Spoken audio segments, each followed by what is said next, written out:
দেখো ক্রিকেট খেলা একটু বলা যায় না, এখন অনেক খেলা বাকি, 3টে test is a lot of test matches. তো it's just one on. India ভালো খেলেছে, ভালো খেলছেও, হিডিংলিতে হারলেও ইন্ডিয়া ভালো খেলেছে। But again next test to start from scratch, it's a long way to go, it's too early to say. দেখলাম দেখলাম আজকে বলেছে যে লর্ড টেস্টে আরো বেশি লাইভলি পিচ হতে পারে। তো যদি সেটা হয় তাহলে ভারতের জন্য সাজেশন কি থাকবে? লাইভলি পিচ হলে ইন্ডিয়ার অ্যাডভান্টেজ, কারণ আর batsman will score run, but we will be in a position to take 20 wickets. আমি আমাদের সময় বলেছি উইকেটে ঘাস আর লাইভ দিলে we can take 20 wickets, so equally advantage for India. দাদা আকাশদীপ লর্ড হসপিটালের ফিল্ড তুমি নিয়ে চোখে দেখেছো ওখানে দাঁড়িয়ে, ফ্যান্টাস্টিক, এখান থেকে উঠে আসা বেঙ্গল থেকে। আমি খুব খুশি, কারণ অনেক কিছু শুনি, অনেক নেগেটিভিটি করি, বাঙালি ছেলে, বাঙালি ছেলে নয়, বাঙালি ছেলে, এর কোনো মানে নেই।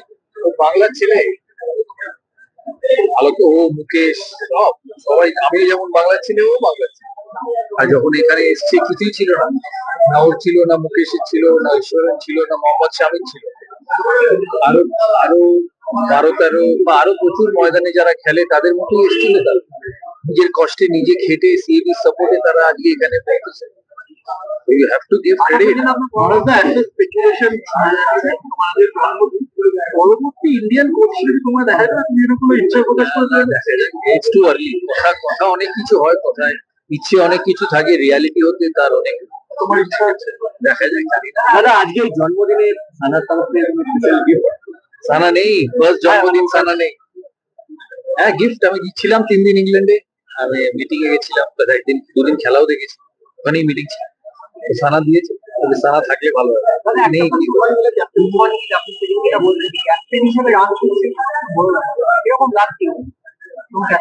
আমি। তুমি যদি আমার ফার্স্ট টেস্টের পরে টুইট দেখো, আমি ওকে নিয়ে টুইট করেছিলাম, this is the best I have seen in bat.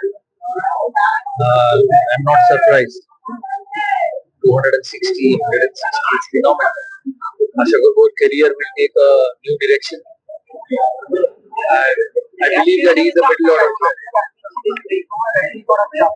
সবে ক্যাপ্টেন হয়েছে, এখন ইটস আ হানিমুন পিরিয়ড। যত দিন যাবে চাপ বাড়বে, এক্সপেকটেশন বাড়বে, পরের 3টে টেস্টেই বাড়বে। বরাবর আমরা দেখতাম যে ব্যাটসম্যান ওরিয়েন্টেড গেমে থাকতো, আমরা ক্রিকেটে ক্রিকেটে আসার পরে বোলারদের কথা বেশি ভাবতাম। এখন আমরা একটা ব্যালেন্স জায়গায় রয়েছি, যেখানে ইকুয়ালি বোলাররা ব্যাটসম্যানদের সমান হেল্প করলো, মানে এই টেস্টে ফিফটার প্রমাণ পেল। বুমরা নেই, কিন্তু আকাশদীপ এটা একটা জায়গায়, সিরাজ একটা জায়গায়, সেইটা কতটা আমাদের কাছে স্যাটিসফাই।